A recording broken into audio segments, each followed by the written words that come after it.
I can only talk about this once. It's quite strange going back over this stuff because people, journalists, have mostly always wanted to know straight away about Gabby. I can remember a lot of happy times. Imagine listening to your father and mother's story, how they met. It's been in the papers. The day Farhan met me, I was on the roller skates and my wee ghetto blaster on my shoulder. Have you got enough space on the tape? I'd have sold my granny to get married. The community doesn't really accept those people who are in mixed marriages, you know? I decided from the beginning my children were going to be brought up Muslim. School kids. If they're Pakistani, they'll say, your mum's a Gori. And if they're Gori, they'll say, your dad's a Paki. Everybody told me.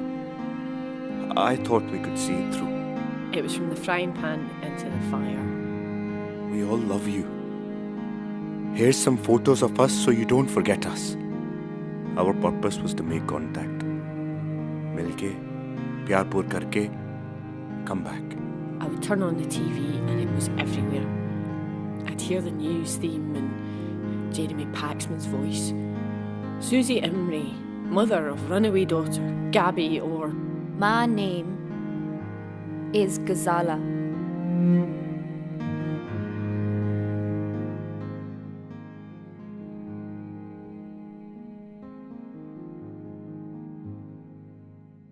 Anyway, hello everyone. Can everyone hear me? I have got, my kids always say I've got a loud voice, so hopefully you'll hear me. I haven't got any PowerPoint or anything. I did have some notes, but I think I'll just speak.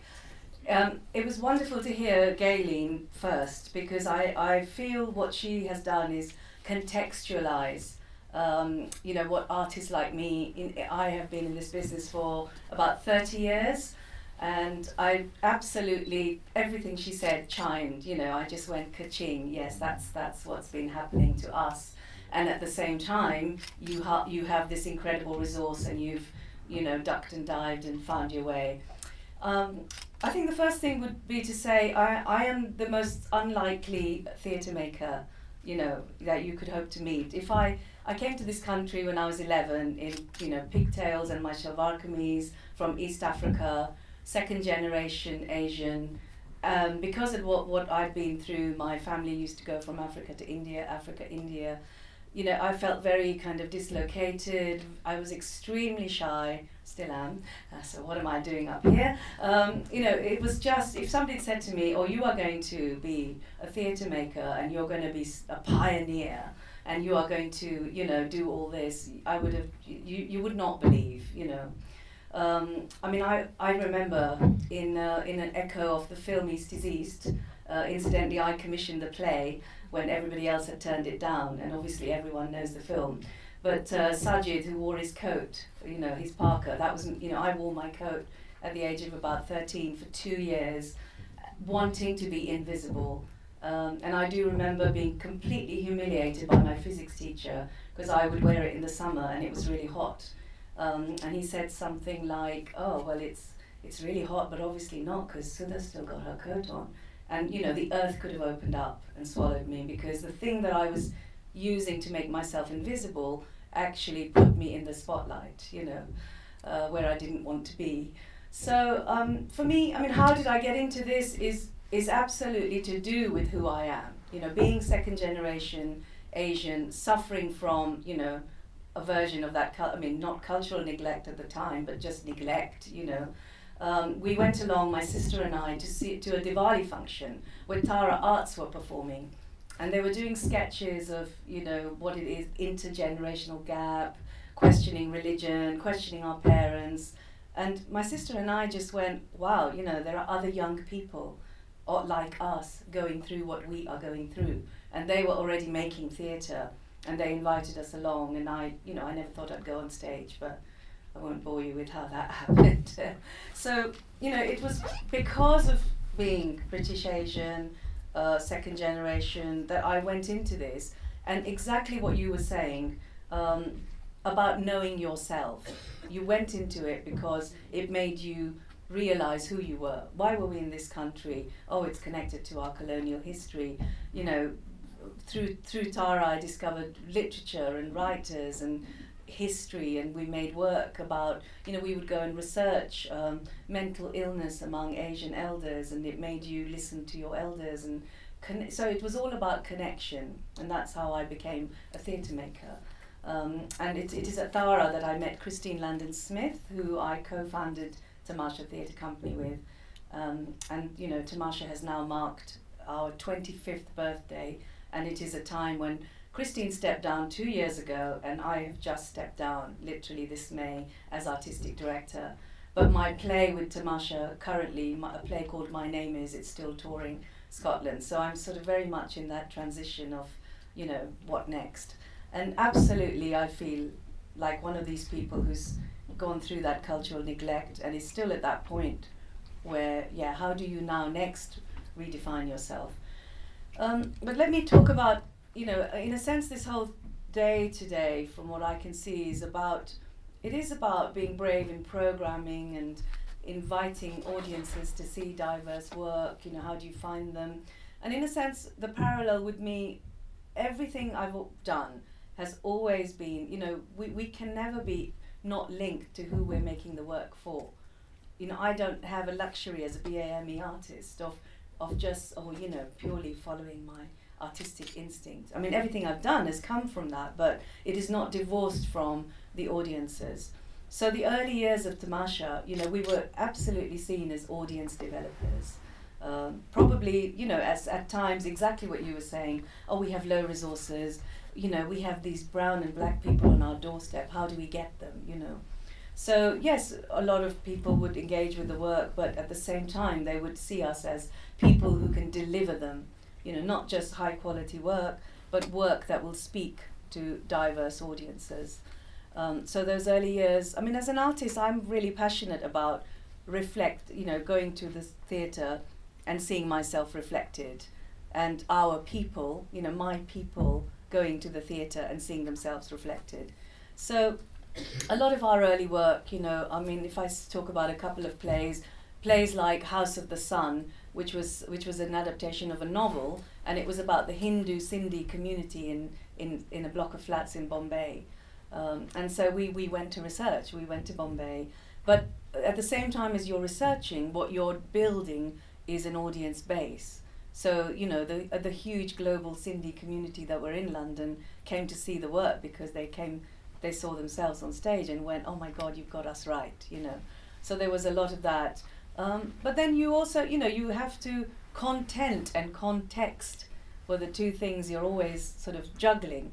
And you would have what you thought was a phenomenal success, and from the outside world it can be seen as niche. You know, when young people's work gets young people's audiences, people think, isn't that brilliant? Because young people are seeing themselves reflected. But when brown people are seeing themselves reflected, I mean, not that I have ever wanted monocultural audiences. You know, we've always sought out. But, you know, again, another show called Strictly Dandia, which was about the Gujarati community and about the caste consciousness, you know, the kind of rivalry between the Patels and the Luanas. And, you know, I did this sort of Hindu-Muslim love story set in the context of this community that sort of is defined by caste. So at the same time, you're giving work, but you're not letting your communities off the hook. You know, you want people to examine themselves, and you want diverse audiences to come and to see the universality, you know, that thing that Galen was talking about, how we are essentially all the same underneath. But often, you know, there's a disparity of discourse. So something like Strictly Dandia is a great example, because again, we researched the Gujarati community. They literally, you know, we had sold out houses at the Lyric Hammersmith. It was on again. We were on at the Edinburgh International Festival. And actually the Scottish press loved it and saw it as a universal sort of love story within a close-knit community. But often, you know, there's a disparity of how you're reviewed. You have this validation, huge validation, of people feeling that they have been reflected really well, really nuanced, really complex, and then you'll have a review that, you know, completely, cuts across all that. And so you have this cultural neglect, because you sort of go, well, I go home every day feeling really good about having full houses, but then I read this review which doesn't reflect the audience's experience of it. So, those early years were totally about that, about building audiences, building partnerships with venues and theatres. You find that it was very much to do with people who personally got you, and people who personally got you, I would say, and sometimes my successor, Finn Kennedy, who is a young white man who has taken over Tamasha, but he has the most incredible history of making work in a school in East London, which is mainly British Bengali Muslim. But he sort of sometimes, would kind of say to me, "Oh, are you sure you're not just remembering some golden age?" But no, there was definitely a period, a decade, and because you build those partnerships, you were able to build the audiences, and they came back because Tamasha was at least an annual event. So Birmingham, the Lyric, Hammersmith, Hampstead, Soho Theatre. We would have our shows there, and then you do find that all of that it's like this kind of shifting sands. And when the landscape changes because different people have the jobs, you can lose the audiences. And they're out there because you've seen them. You didn't just imagine them. And there is this thing of reinvention all the time, But I think there's also what's happened, this whole audience development over the years that I've been working has become very, very creative as well.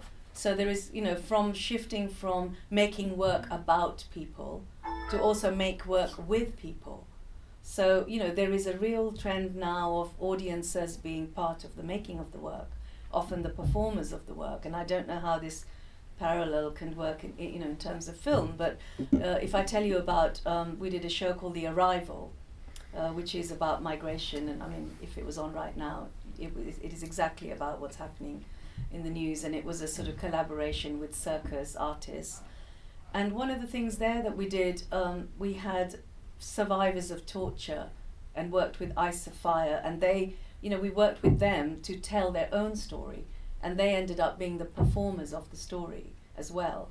So, as well as your show, you have all this kind of work, what we call kind of, it's engagement and cluster. It's a sort of imaginative curation of work that allows the audience to also feel like, they are stakeholders in the making of it. So that's another thing. What I'm finding now, as an artist, because I have been a pioneer, I never looked in the mirror and said, you are a pioneer. I never felt like a pioneer, but people come up to me and say, oh, you are a pioneering company. We have absolutely, Tamasha has absolutely changed people's lives. And now I am at the phase where, people will say to me, oh, but you're so successful, you're so, I've got this show on at the moment in Scotland, and if I had the wherewithal, I would have shown you a tiny film of it. But it's a true story of a girl called Molly Campbell who had run away from home, and some of you may remember it from the papers. In 2006, she ran away, and she's half white Scottish and half Pakistani Scottish, and her father was accused of kidnapping her, and it sort of became this Islam versus the West story. And I was lucky enough to interview the real people a year later, and this basically the story is about the three of them and about the complexity of what the newspapers reduced to a kind of, East-West clash of two cultures. And I think that is as an artist, that is this thing about you always remembering that your voice can be a sort of perspective that is missing, and it's how you keep yourself buoyant. How do you keep yourself buoyant where you're inspiring others? Tamasha has been and continues to be about, the next generation of artists, many voices, diverse product, unheard stories. And so having done that myself and now handed over my company, what is it that I do next is where I find myself. So it's an interesting time to sort of talk to you, but this age-old thing, I think it doesn't leave you, because now I'm finding I'm going to Scotland and people are saying to me, oh, tell us how to solve our problem of multicultural representation. Here is this story, and every theatre in Scotland has programmed it because of the local connection. And people have absolutely openly expressed that they feel that this is the communities on their doorstep, and they don't know how to bring those stories. So people will sort of say to me, well, how do you tell us how to do it? And it is painful, painstaking, but it is very much about loving the work and wanting to do it because you want the work. So My Name is it's not getting massive audiences, but it is getting the most kind of engaged people that are absolutely saying this is on our doorstep and we don't know how to engage with it. So I don't know, where do I go? Do I become this kind of diversity expert where you're running on empty? I've spent 2 years making My Name is happen rather than, I could have written 4 things in the time that I'm constantly making the landscape in which it is possible to make my work. And the thing that ends up suffering is the making of the work. So this is where I am at. Thank you very much.